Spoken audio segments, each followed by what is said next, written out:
गया खरी हो हमर यार मनावा तो एक बेर बात कर लगे।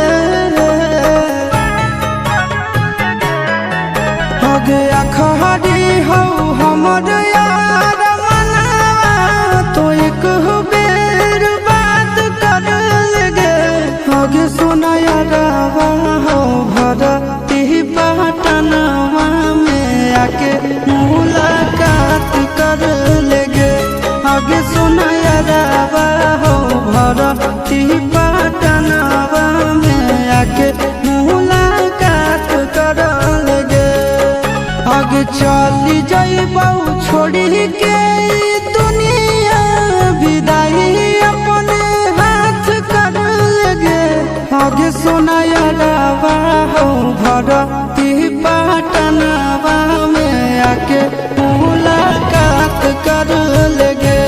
आगे सुना यारावा हो भरती पटनवा में आके मुलाकात कर लेगे।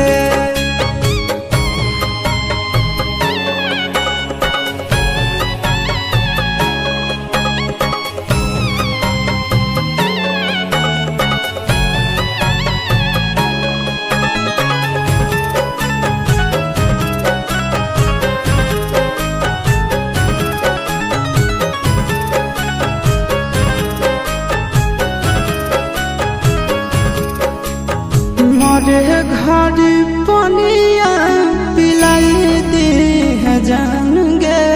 कफन ओढ़ाई दी है टूटत ही जब प्राण गे। मोरे घर पनिया पिलाई दी है जान गे। कफन ओढ़ाई दी है टूटत ही जब प्राण गे।